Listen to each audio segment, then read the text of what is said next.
Hi, I'm Lauren Olson, the Zero Waste Manager at Centric, and I will be joined live by Kimberly from Make It Vegan. And we'll be talking about vegan food and its interaction with the environment, as well as other issues related to our current climate. So thanks again for joining us, and we will be joined by Kimberly, looks like right now.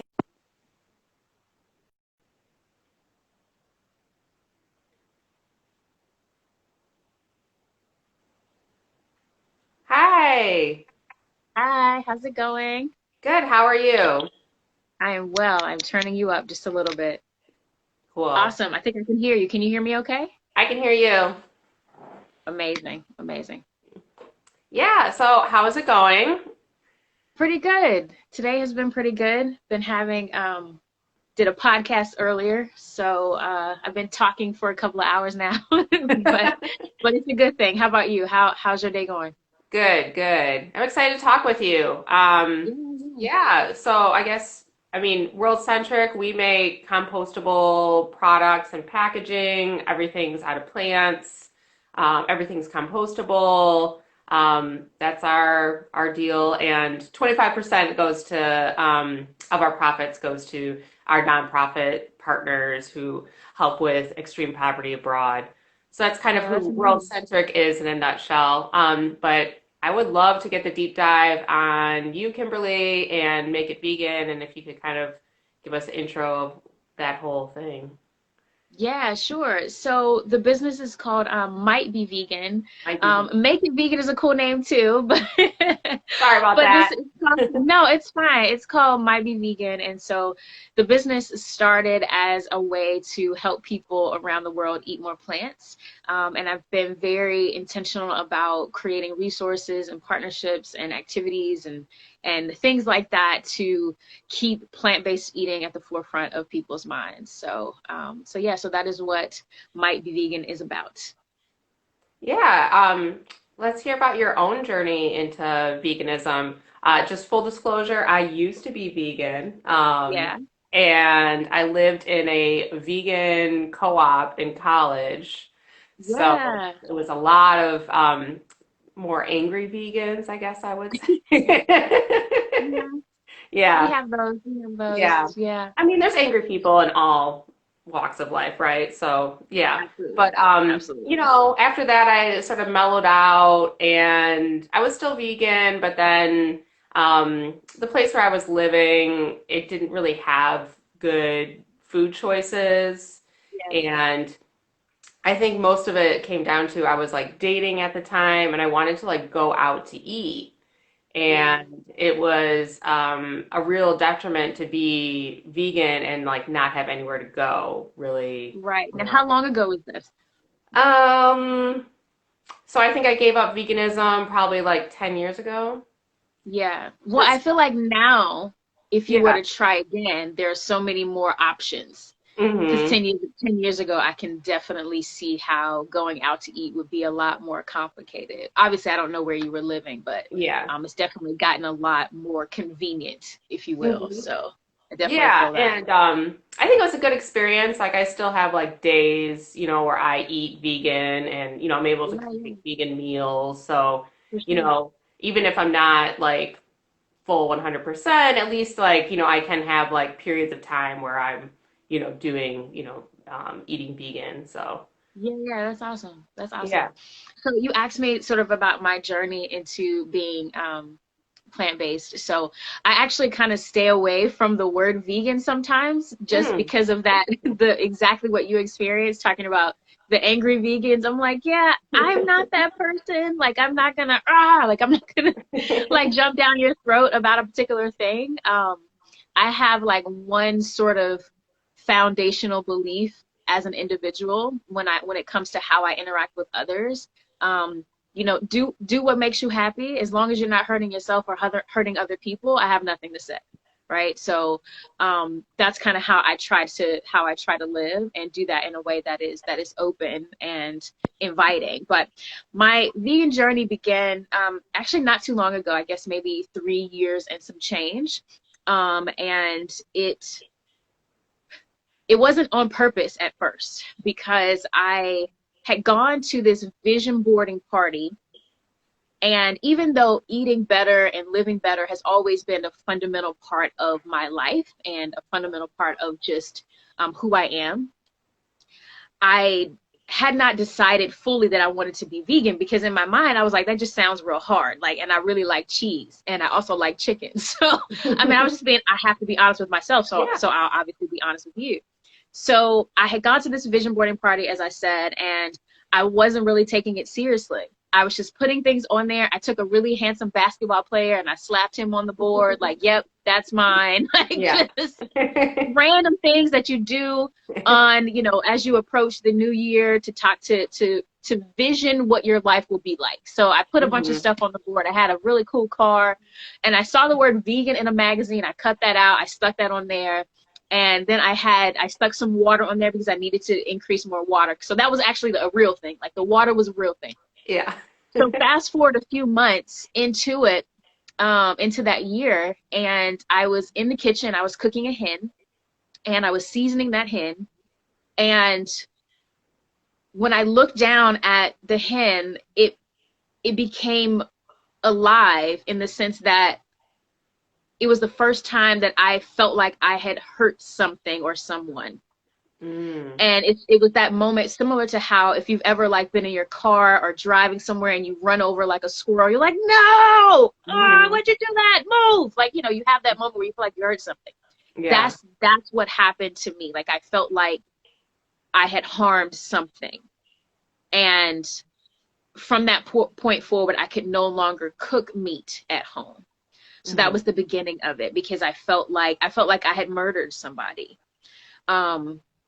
Fast forward even more, I was still eating meat out, because I was still able to disconnect myself from the idea of what beef is, what chicken is, what pork is. Honestly, I haven't eaten beef and pork since I was like 17 years old. Like, I've been way past that for a really long time, but I was still eating chicken and one type of fish. I don't really like a lot of fish, so I only really ate tuna and salmon. So again, Yeah, I feel you. I always like had an aversion to certain meats anyway, so it yeah, was like, yeah, I yeah. can understand So where it'd be a for little me, bit it wasn't different for huge. other people, but Right. it was like, oh, I never really liked like, ground beef, for example, it's like, Yeah, yeah. So I I could have a live friend like without that. it, if I never saw it Exactly. again, whatever. Right, right. So then I started to do more research around what it means to be plant-based / vegan, and I started to uncover things that were really surprising. One of those is the impact that agriculture, specifically livestock, have on the environment, and the factory farming. I also saw the impact, or started to understand the impact that somebody said hamburgers are good. I stopped eating them. Sorry, that got me distracted for a second.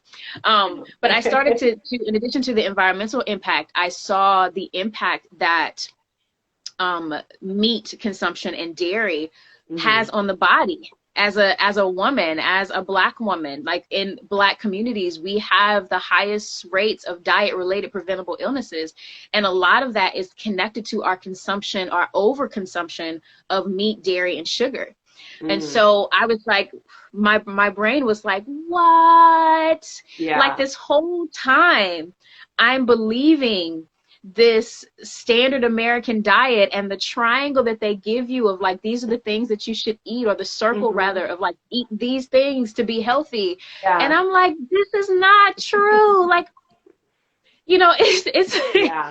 it's like, I believed a lie. Oh my God. So I had to really just step back and look at what science was telling me, not what mass media was telling me, not what advertisers were telling me. Because at the end of the day, advertisers are in business to make money for the companies that they work for. So I had to think about that as, this is a bias that they have, and I have to be able to look past that bias in order to make good decisions for myself and for my community and for my family. And so then when you couple that with my personal experience with the chicken, the hen, and having that like empathy. It was like, okay, this is it. We're not going back. We're breaking the planet. We're breaking our bodies. We're harming the animals. It's just like, it's too much. It's too much, because we can live sustainably, big picture, and feed everyone, big picture. I mean, when we talk about the number of people that our planet is going to be housing in the next 30 some years, like when we think about that, we have to make major changes in order to accommodate the number of mouths that we're going to have to feed. So that's kind of that's a little bit of my journey. Yeah. I think that's, I think a lot of people approach diet changes, maybe due to like some, health events, or just, just Yeah. feeling, it doesn't even really have to be an event. I've met people who are just like, yeah, I just felt like tired and fatigued, or I just kept on getting, all of these colds and things like that. Or even, I have a really good friend of mine who had cystic acne and found that it was just over dairy consumption, that was really contributing. So I think that happens to, unfortunately, quite a few people who just, you're just like at your wit's end with some sort of illness. Yeah. You're like, Yeah. oh my God, what is this? Why Yeah. can I Yeah. not feel well? And then you Yeah. look around and you're like, oh, okay.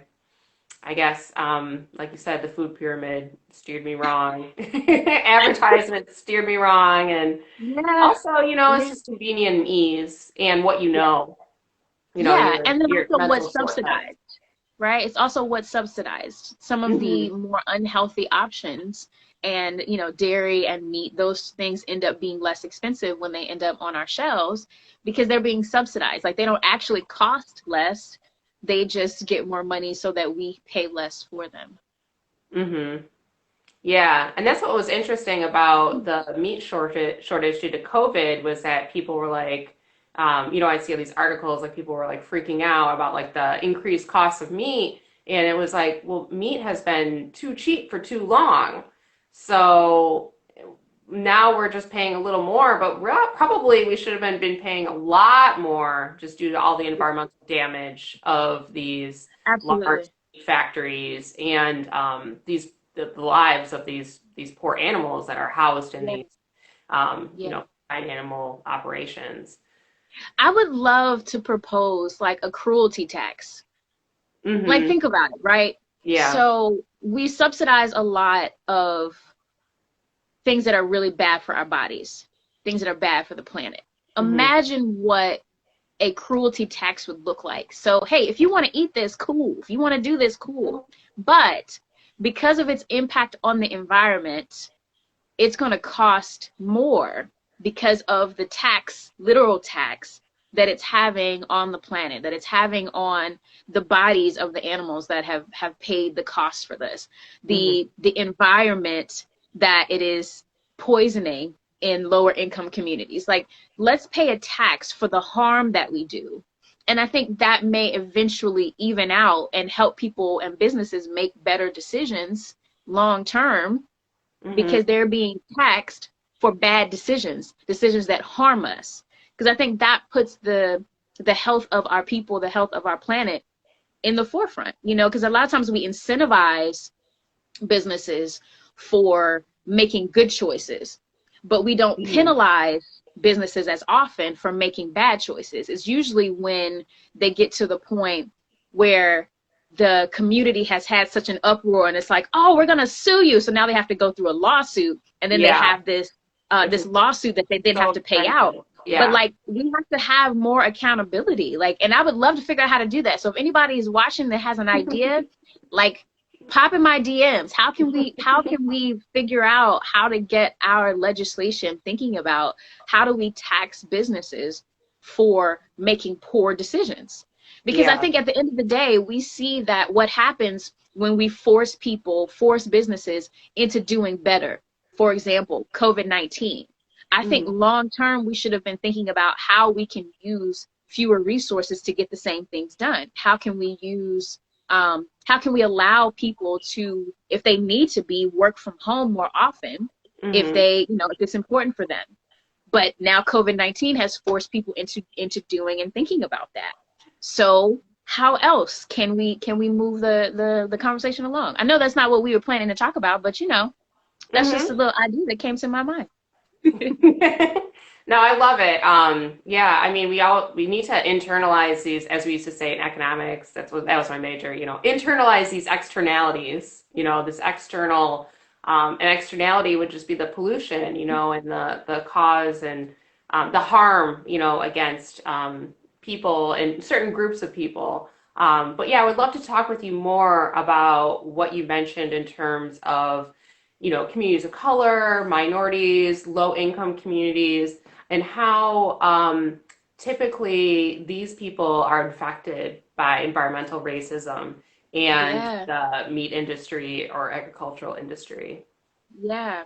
So a lot of times what we see in Black and brown communities is the organizations that are proliferating some of the higher volume of pollutants end up having their facilities in low income communities.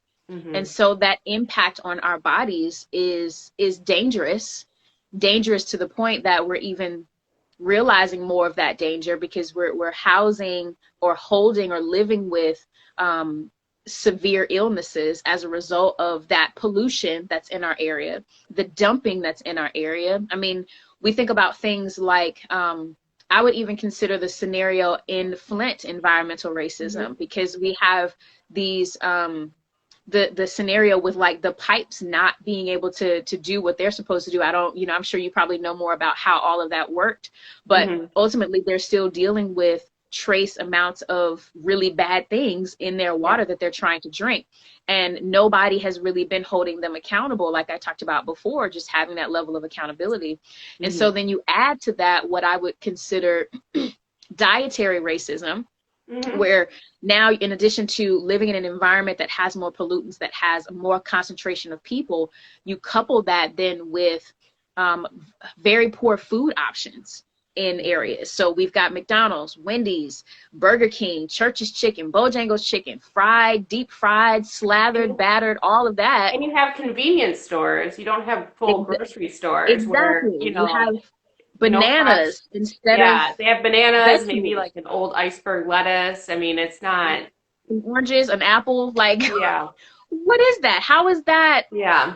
How is that going to help a person thrive? Hmm. Because in many cases, these same areas are also medical deserts, when it comes to having their distance from an acute healthcare center. So if they Hmm. have an event and they have to go and get help for that event, that health crisis, they're driving so much farther. And who's to say that they even have transportation? Because we're still talking about low income communities. So we're Hmm. giving them just a really short end of the stick and Yeah. having the expectation that their life and their what they experience and how they live their lives out are supposed to be equal. It's like, but it's not. It's not.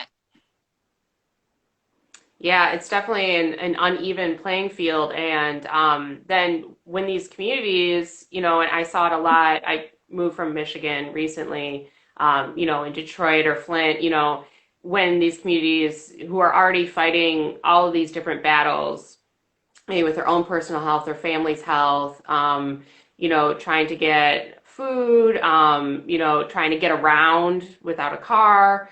And then you put that another battle in front of them where you want to cite something environmentally caustic in their area. They just don't have the time or energy to fight that as much as someone who is affluent, owns their home, has time to think about all of these different social causes. Um, they have more of that energy to put towards something like that, and that's another thing that I've been thinking about in terms of especially with like COVID and everything that's going on about how people just don't have the bandwidth Or to sometimes make even these the fights. knowledge. They may not know that there are plans to, build a plant. Like we Mhm. usually, I find out something is being built when I see it being built, not Yeah. beforehand. I mean, we Yeah. don't have, in many cases, you don't see in our neighborhoods like community organizations that are fighting for things like inconveniences. You see that more, and I'm not saying that a plant coming into our neighborhood is an inconvenience. It's not. It's a health hazard. But a lot of times, what happens is those community organizations that are fighting for inconveniences, like, oh, we don't want that coming. We don't want that little building in our neighborhood. We don't like it. Those groups are the ones that are aware and like you said, have the time to stay on top of what's happening and how they can potentially be impacted. We don't have that. By and large, we just don't. Like, nobody, we don't know. Mostly because we don't trust outside organizations like politicians. We don't trust because we haven't seen the positive impact of fighting within a system. When we fight within a system, we don't get the same results that someone that looks like you would get. So a lot of times we ignore those systems, go around those systems, and create our own things because that's just what we know, because we've had to makeshift and try to figure out how to put something together on our own because we can't fight with an unfair system. Totally. Yeah. Well, maybe we can shift gears a little bit and talk about your outreach efforts that you've been doing around food, which is just incredible, especially at this time when we're all looking for, ways to help out. And I think you found an amazing way to help out the community, and I'd love to hear more about that effort. Yeah. So Food Love began as a response to COVID-19 and the fact that Black and brown people were dying at a higher rate. And so when I read that information in the news, it just became overwhelming to me. And I wanted to be able to do something, but I wanted to do something and still be safe. Like, I wanted to stay inside, not just because I wanted to obviously protect myself, but I'm not at home by myself. I'm with my mother right now, who is immunosuppressed. So she has a ton of issues. And so me going out can potentially put her at risk, even if I'm fine.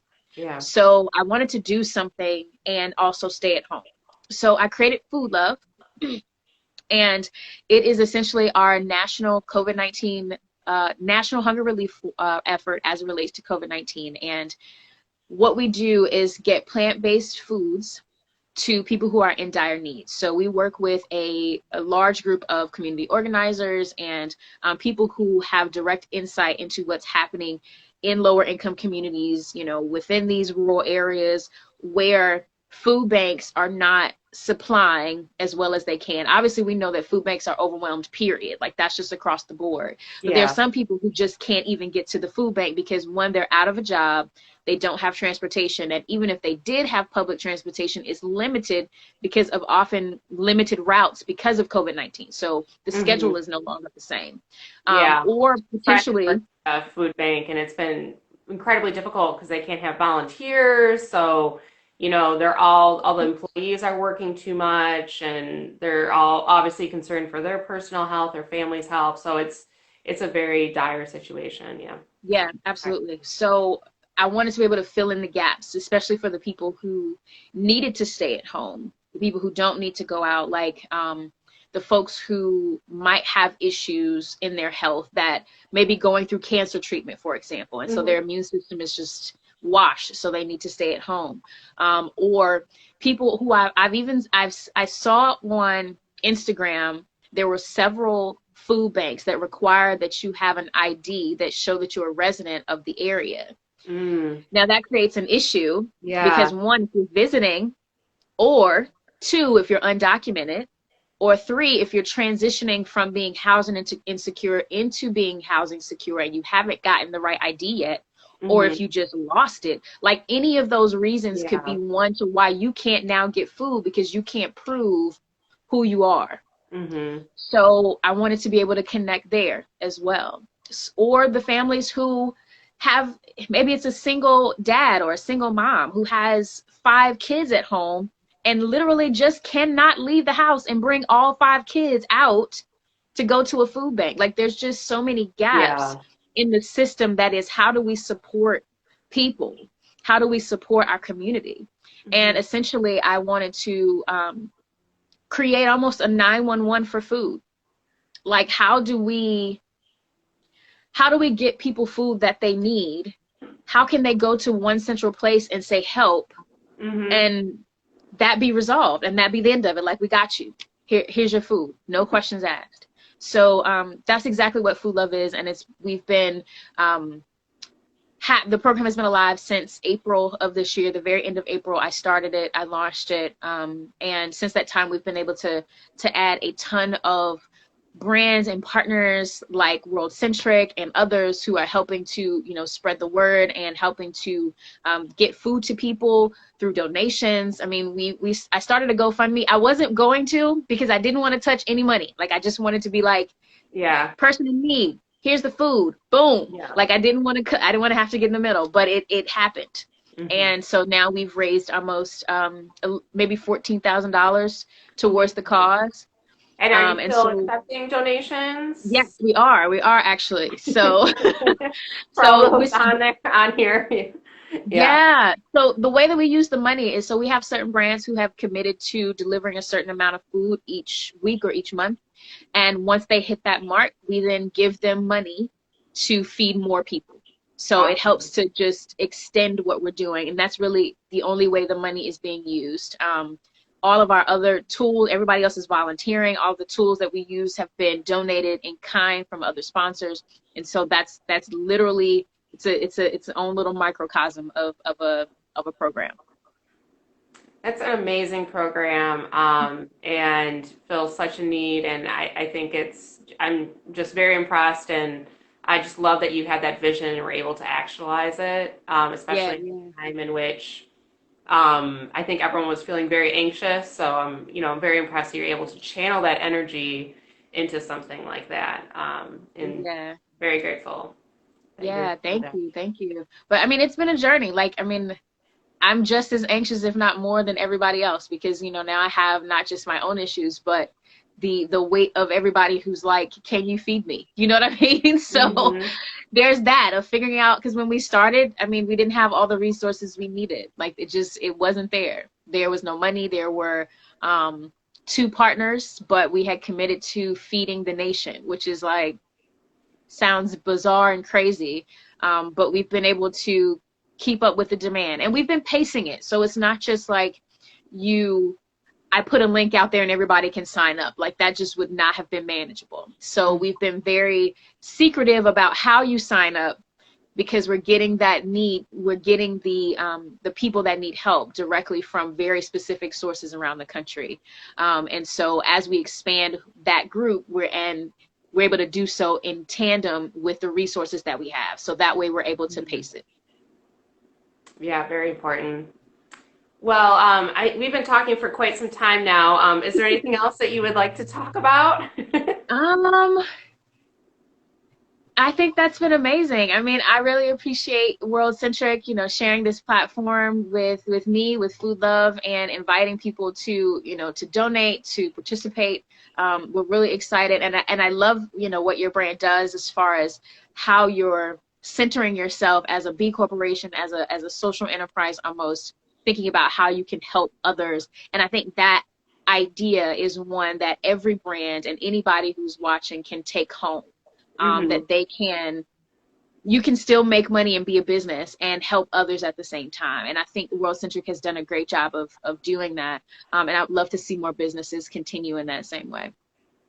Yeah, it's such a pleasure to work for a company that really does care, not just like puts up a front about it, but actually puts its money where it says it's going to. But yeah, Sydney just posted, it might be vegan.co to learn more and donate. And I just love what you're doing, and it was so great to talk with you. And thank you, Lauren. Look forward to collaborating with you more. And you definitely inspired me to maybe reinvest more time and energy into that vegan lifestyle. Sounds good. Thanks, All Lauren. right, Thanks, everybody.